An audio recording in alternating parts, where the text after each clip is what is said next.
what I would ask you is, how do you propose to demonstrate to us that these things are real as opposed to something that you just imagined? Okay?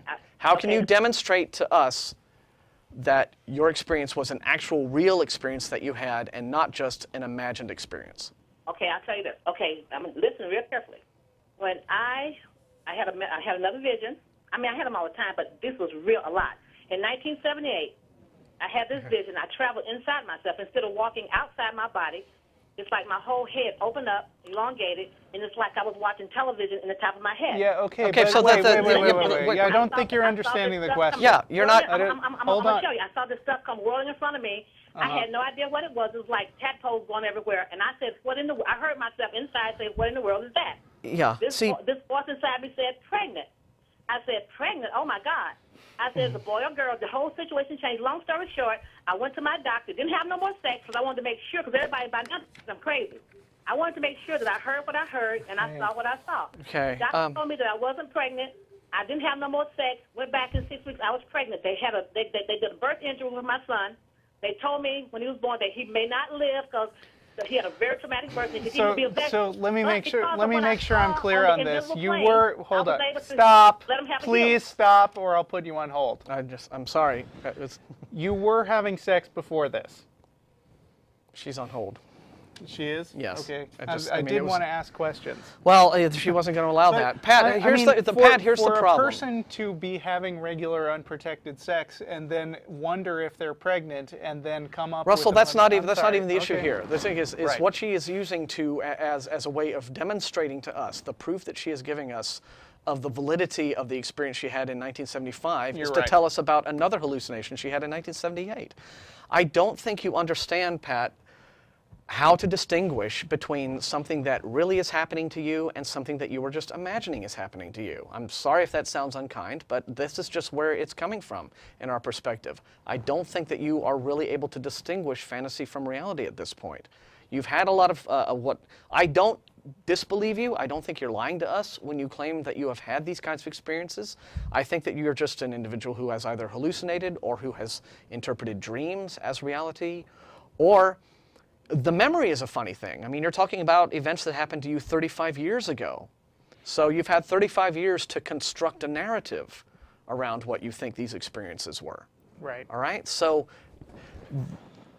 this is why these aren't really proofs to us. I mean, we think that something's happened to you, but we don't think it proves anything other than you've had experiences that you're trying to explain in these ways.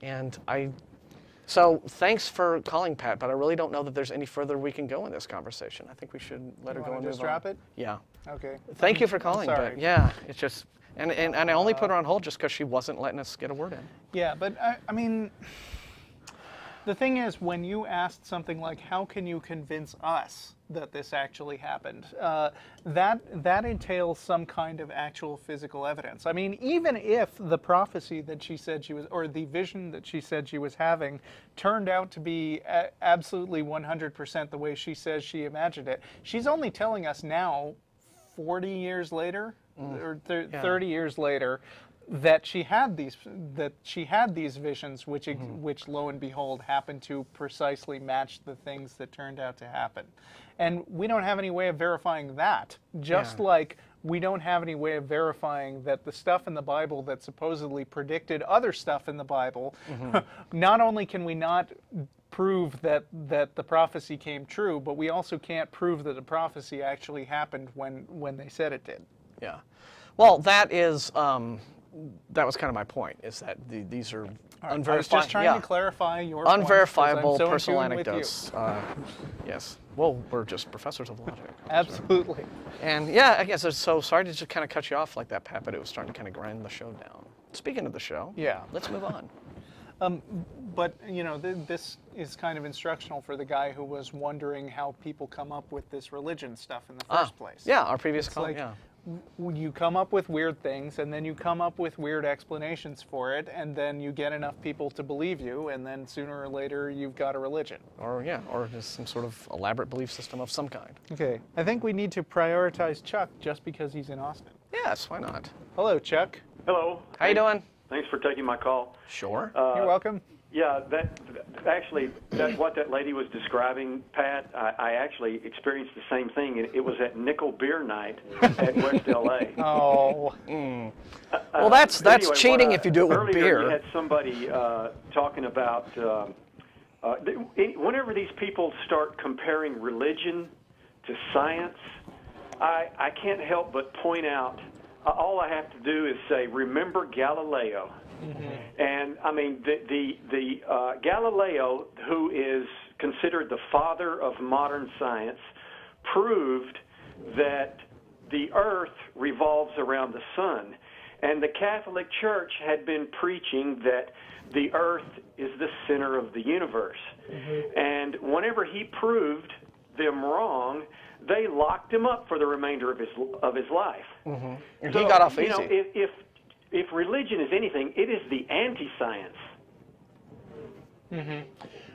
But also remember the convenience of hundreds of years passing and none of the people who actually locked up Galileo still being alive. And so people who are religious are now free to spin stories like, oh, well, actually, those were Catholics and they're nothing like us. And really, when you come down to it, they didn't, you know, they were atheists if you look at it in a certain way. Believe it or not, I've actually heard that stuff. Right, yeah. Exactly. But so, I mean, by the time that Galileo's scientific discoveries come to be common scientific knowledge, the church was able to just disavow any, you know, oh, those guys weren't true Christians. Well, they also, the Vatican apologized, you know, within the last century. Yeah. For their treatment of Galileo. John Paul. Yeah, John Paul, and he did. But what's interesting is when you look at their apology and read the wording of it, right? It doesn't. You don't get the impression that they're apologizing because, well, it's wrong to imprison a man for his views that are in conflict with the received dogma of the church. Yeah. You know, that was actually, you know, they weren't acknowledging that. You know, they weren't acknowledging the simple, they were just saying that this was, well, you know, not the way to have dealt with the situation, and they weren't acknowledging that Galileo was right and the church was wrong. Yeah. Yeah, and so... I mean, you know, if anything, they've sort of reinterpreted scriptures. I mean, religion evolves, just like any other beliefs. Mm-hmm. Well, so that the now Old Testament and the New Testament, you know, they had to rewrite the Bible. There's that. But, I mean, neither of those turned out to be right anyway, so they had to come up with sort of shoehorn biblical concepts into facts which were established by science that had no input from religion, and then religion comes along and gets to take credit for that, which is why now you have like Muslims saying, oh, if you read it right, the Quran actually predicts exactly what the speed of light was, and nonsense like that. Religions love to do this, to take credit for stuff that they used to oppose. Oh, sure, yeah. It's like these creationists. You know, they take one sentence from the Bible, God created the universe and everything in it, and they try to come up with a science class out of that. Yeah. Well, it's interesting. Mark my words, in another 200 years, the church will be finding all kinds of verses that show how perfectly the Bible described evolution. Yeah. Yeah. I think what you're seeing now, I think, in the relationship between religion and science, you know, ever since we had that wonderful Enlightenment thing, and churches were no longer allowed to run all of Western civilization, as it were. We now have this interesting relationship between religion and science where the most ardent fundamentalist religious believers, on the one hand, deplore science and they resent science because it comes up with this annoying stuff like evolution. And depending on how hardcore they are, heliocentrism and what have you. But on the other hand, they recognize that in our modern day culture, science is the agent of intellectual prestige. If you actually want to prove something, you got to do it scientifically using the scientific method. And so now you get you get these creationists, you get these guys like Kent Hovind and Karl Baugh getting their fake mail-order degrees so they can call themselves doctor and spouting these pseudoscientific theories and again, it's putting on the pretense of it's cargo cult science now is essentially what they're doing. Yeah. I think, well, we'll put on lab coats and we'll put the word doctor in front of our names, and we'll write very laughable little papers and call them our doctoral dissertations, if you've ever read Kent Hovind's dissertation. And we'll set up little groups, and we'll call it the Institute of this and the Institute of that, and to sound all scientific. And if we go through the motions of science, suddenly our superstitious beliefs will be scientifically valid and respectable, just like all that actual science that the eggheads at universities do with their darn grants and research and stuff. Doesn't quite work that way, and they don't really get it, but they know that they at least have to put on the show, even if the show is really lame. Yeah, well, these creationists, you know, they want to just wipe out 1,000 years of scientific study that's based on observation and documentation. Well, be fair, evolution is only 150 years of observation. Well, and Darwin's theory, yeah. Yeah, well, actually, medicine would literally be 1,000 years ahead if it were not for the Catholic Church. The Catholic Church outlawed study of anatomy, corpses is what they'd outlawed. Study of corpses for about 1,000 years. Yeah, right. we would definitely be perhaps a lot farther along in a lot of things had it not been for the the church in many ways. It's difficult to say if it's going to be 1,000 years or a couple hundred or what have you.